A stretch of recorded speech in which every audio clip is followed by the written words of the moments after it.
lovely people, welcome to my channel once again, and if you're a returning subscriber, thank you. In today's tutorial we are going to be learning how to make this shoulder pleated bubu. I already made a tutorial on how to make this maxi braided headband, so you can do well to check it out. So this is going to be very simple and concise. So if this sounds like what you would like to learn, let's get started. I am going to be using 3.5 yards for this pleated bubu. I am using 1.5 of the Mikado, that's the plain fabric, and I'm using 2 yards of the damask, that's the flower fabric. If you don't want your outfit to have any joining at all, you can just use 4 yards straight up. Okay, so I'm trying to manage my fabric. So I already folded my fabric into 4. I am using this plain fabric only for the front side, just one part of the front side. Okay, and on fold I have 25 inches. I have 25 inches on fold, and I have 4 layers.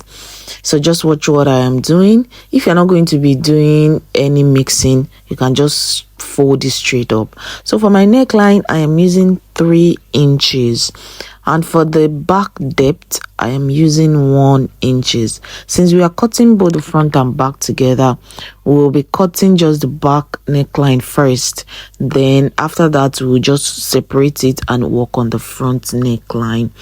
So I'm marking for the knee measurement, which is 42.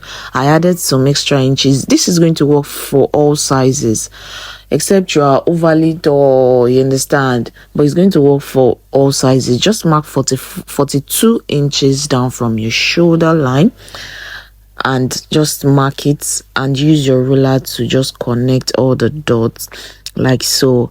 You're going to see the reason why we are doing this. So now for the next thing, this outfit I am going to be joining by the down, because the person is, the normal length is 60 inches and the person is taller than 60 inches. The length I want to use is more than 60 inches, so I'll be joining it.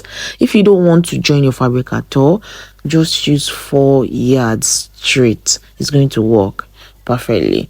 So now for the sleeve, I'm going to be coming down by my shoulder, 14 inches for the sleeve. Then I'll be coming in by 4 inches from where that 14 inches stopped. So I'm be coming in by 4 inches. Just what you are going to do. This is totally optional, but I'm going to be teaching you exactly how I did mine. That is how we do. I always allow you to be creative with whatever you want to do. I'll tell you what to do, then you can go ahead and alter it to whatever you will like to see. So now the M, you're going to be marking quarter of your hip measurements. The quarter of this person's hip measurements is 11 inches. Then I added 4 more inches, so that means I am marking 50 inches on my M line. Then I will also do the same thing on the knee line. That's the 42 inches from the shoulder line. So I'm marking 15 inches. The same measurement I marked for my M line is the same measurement I'm putting on my knee line. Then I'm going to connect it straight like so. Then to give you that cow effect, that cow shape, you just connect it to your sleeve line. Remember that we came in by 4 inches, so you just slant it like so, and then you connect to your knee line. It's just as simple as that. Just watch the way I am doing. Can you see? Make sure that from the beginning is not too curvy, or else it's just going to give you like a cow leg kind of. So just watch how I am doing it, then you connect it together like so. So this is basically almost everything you need, and trust me, this is optional. You might decide to do it or not. So now we are done with the drafting. So now we move over to the next thing, which is cutting. So I'm going to be cutting the neckline first. Remember I said we are going to be cutting just for the back, then afterwards I'm going to separate it so that we can work on the front. So you just watch the way I'm cutting in case you are confused on any part. So after cutting it, I'm sure it's going to give you a bit of clarification. If you've gotten to this point and you are yet to subscribe, make sure you smash the subscribe button. It is so much free, like you're not paying a dime. So just make sure you subscribe. By so doing, you're supporting my work, and the platform is going to push it to more people that needs this. If you have any tutorial you would like me to work on, you can put it in the comment section. Or if you're confused about any part, remember that all this measurement I'm giving you is standard. It's going to work for everybody, but you can decide to alter it. So it's as simple as that. So make sure you like, make sure you share, just to know that you are following and I'm not just wasting my resources and time painstakingly recording this, editing it, and posting it online for you. Okay, so make sure you engage with this post. Then I told you earlier that we're going to separate the back from the front so that we can further work on the front neckline. So now just make sure, since we have to separate fabric, I'm just making sure that everything is perfectly aligned. I always say that make sure your fabrics, your pattern paper are perfectly aligned before you do anything. So now I'm trying to determine my neckline depth. I'm using 9 inches from the neck depth. This is totally optional. You can make yours deeper.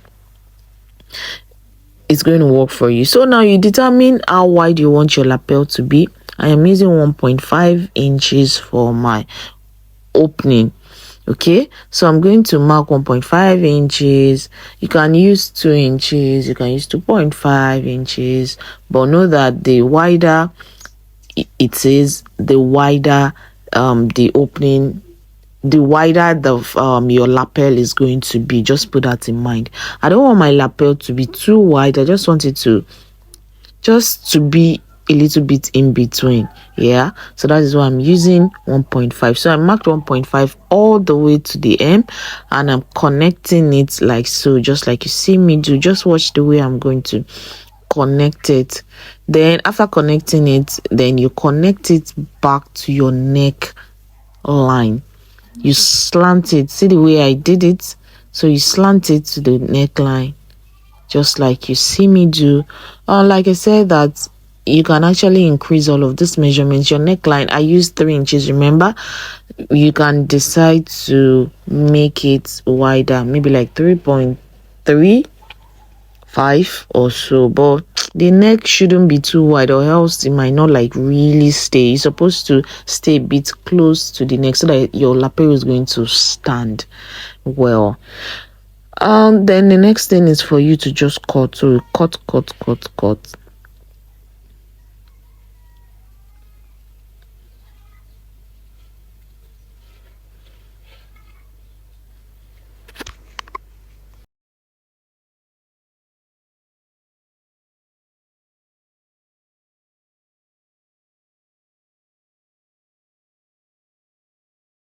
So that is all for the cutting. You can see this is very pretty straightforward and easy to do. So after cutting it out, the next thing you need to do is to join the shoulders together. You join your shoulders together. Just watch how I'm going to do. It's just the same way you join your shoulders normally together. The right side facing right side on one part of your shoulder. Just watch the way I'm going to place it. I'm trying to show as much as possible on this and try not to skip any part so that you won't be confused at any point in time. So you just right side facing right side, you join one side, then the other part you also do the same thing, your right side facing right side. I told you that I'm just going to put this mikado in just one part of the outfit, so I'm going to do the same thing and join it. So I'll go ahead and do that. As you can see, I've gone ahead to join this together.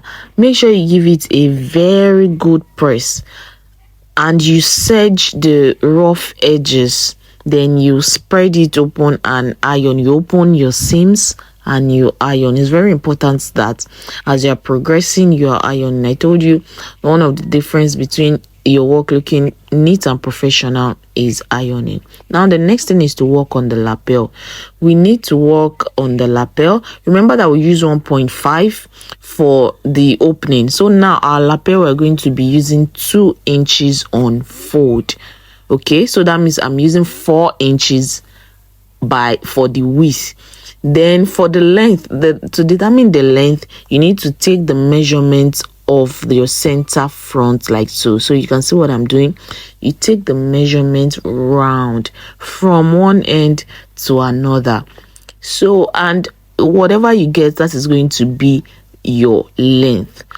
And when you're cutting out, make sure you add excesses, maybe like 5 inches excess, in case you made a mistake while measuring your length. It's possible. So it's better to have excess than to have little. So I've gone ahead to cut mine. If you use 2 inches for your opening, your lapel will be 2.5 inches on fold. Okay, so just get it like that. Then I'm going to be using this stay. You can use air stay or use soft stay. Don't make it too hard. Don't use hard stay. Just use soft, so that it's going to just to give it a bit of structure. Yeah. So or you make sure it's on fold like this. Then you iron, because you need the creases. You understand? So you can just even put the stay on just one part. It depends on what you're trying to achieve. Yeah. Now to attach your lapel to your main outfit, you need to notch the center back, so that everything is going to align. Remember that this thing is very long, so obviously you're going to have joining. Yeah, so you attach your center, you pin the center of your lapel to the center of your center back, then you sew all round. You can see what I did. You sew it all around. You can go ahead and you pin it one after the other, so that when you get to your sewing machine, you just go ahead and you sew, and there won't be one part that will be outside of after sewing. I hope you understand what I'm saying. So just make sure you pin everything together, so that your machine is going to capture everything in one part. So now the next thing is to put our belt. There is a belt in this, so it is that belt that make the waist snatched, even though the fabric is the outfit is Bubu and wide. So I used 30 inches for the length. Then on fold I have 2.5 inches. Then I sewed it with ½ inch. So that means at the end of the day, I'm going to have 2 inches on fold for my belts. And I cut out 2 pieces of this. So after you might have sewn it, you know you're going to sew on the wrong side. Yeah, so right side facing right side, and you sew on the wrong side. Then after that, all you need to do is just flip it over, just like you see me do. As you can see, I've actually flipped one over. Now I'm just trying to flip the other one on camera, so that you are not confused. Like I said, I'm trying to make it as detailed as possible, so that you're not confused on any part of it. So after you turn it over, okay, so you give it a very good press. So I'm just trying to bring out the edges with my pins like that, so that everything will be out and prim and proper. So now you give it a very good press. Now I'm going to show you how to attach this to your outfit. We're going to be attaching this on the front panel of this dress. Okay, so now you mark from your shoulder line, you mark to where your waist is. You can see what I did. So mark for, let's say that your waistline is 16, you mark from your shoulder line, then you mark 16 inches down, because you need to snatch that waist. So that is where the belt is going to stay. Then from your center, you mark 8 inches from under 16, under your half length. Okay, then you see the way I'm positioning it. You pin it down and you sew under 8 inches. Okay, so you go ahead, you stitch, you double stitch, so that it can hold the belt in place. You do the same thing for the other side. See the way I'm positioning it. Remember, you're doing it 8 inches away from your center. Then you go ahead and do that. So I've gone ahead to attach my belt to my outfit. The next thing now is to work on our shoulder pleats. I already made a video on how to make a bubu with double pleated shoulder, so you can go ahead to check that. It's still the same method. So I'm going to try to attach it to the description box, and if I do not, just ask me in the comment section, or you can go ahead to check down the videos. I already made it. It's also very simple and very detailed. So if you want to make a double pleated shoulder, so you can just go ahead and watch it. It's still the same principle. So now what you need to do is to mark your center back, just like you see me do, because we need to get our shoulder line, because that is where our shoulder pleat is going to start from. So mine is 16 inches, so I'm marking 8 inches from the center of my back. So you do the same thing on both sides, and from my shoulder line I'm going to be marking 12 inches down, because that is where my shoulder plate is going to end. So you can use between 10 inches to 12 inches. It's going to work perfectly. So you can see that is where my shoulder plate is going to stop. So now you need to determine how wide you want your pleat to be. So let's say, for example, you want your shoulder plate to be 4 inches. You can use between 4 to 7 inches depending on what you're trying to achieve. If you want your shoulder to be bolder, you can use more. So now let's say we are using 4 inches. Yeah, so you mark 4 inches from your shoulder line, just like you see me do. Then you mark the center. So that means the center for 4 inches is 2 inches. So you mark 2 inches the center. So if you're using 7 inches, you mark 7 inches from that shoulder, your shoulder line. Then you mark the center, which is 3.5 inches, because that is what is going to be staying up. You know, we're going to fold it like this. You can see what I'm going to do. Then you sew your 12 inches. So you can see what I'm doing. So that means we have 2 inches on fold. Then if it is not on fold, it is 4 inches. If you're using 7 inches, when you fold it like that, that means you'll be having 3.5 inches on fold, like so. That was why I said you should mark the center line, so that you know where the center is. So you can go ahead and chalk it. However, just mark as much as possible, so that when you're on the sewing machine, you're not going to be confused. So after marking it, you just use your pins to hold your fabric in place. Remember, we're just sewing to 12 inches. You can sew yours to 10 inches. Between 10 and 12 inches is going to work. And if you want to do the shoulder pleats from the beginning to the end, like from the beginning to the end, you can also do that. That was what I did in the other video that I did for the double pleated shoulder. So you just make sure you watch that as well, so as to reinforce your understanding. So this is basically it. Then you sew, then you just sew down. You can see the way I did. You sew down, then you repeat the same thing for the other side, and you give it a very good press. So let's say you want to do double pleated shoulder. So now remember that we have 2 inches on fold. Okay, so watch what I'm going to do. We have 2 inches on fold, so you mark 1.5 inches from that part, from where your pleat ends. So you mark 1.5 inches.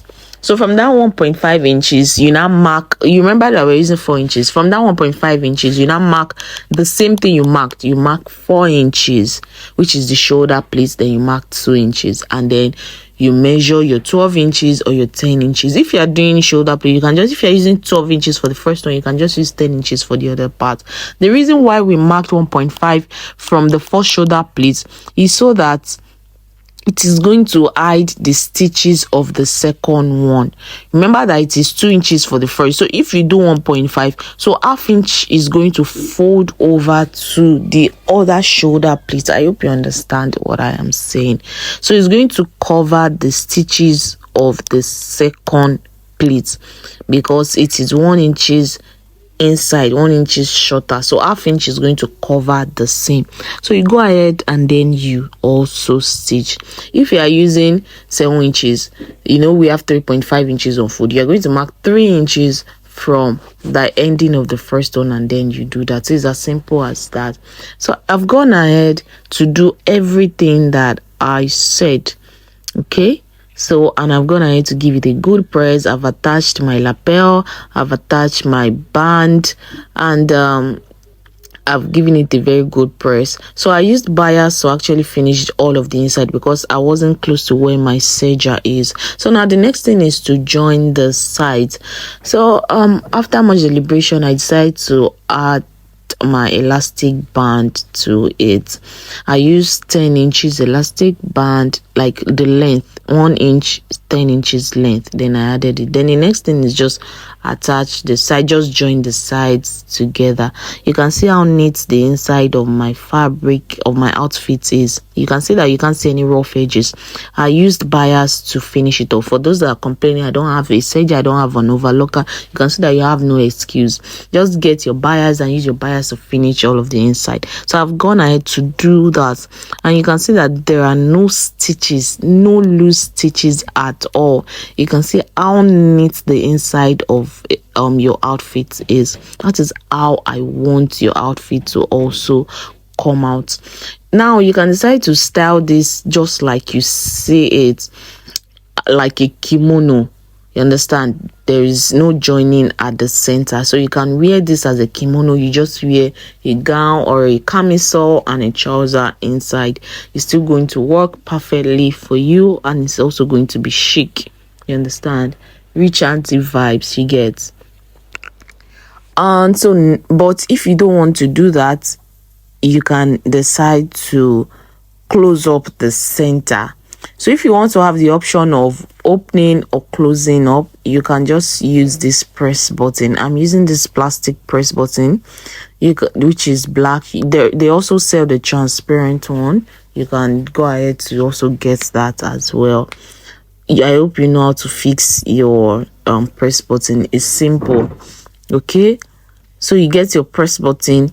Now the next thing, if you want to be using your press button, is to determine where you want your press button to start. If you have your mannequin, I will advise you to place it on your mannequin. Then you close it up and you determine how deep you want it to be.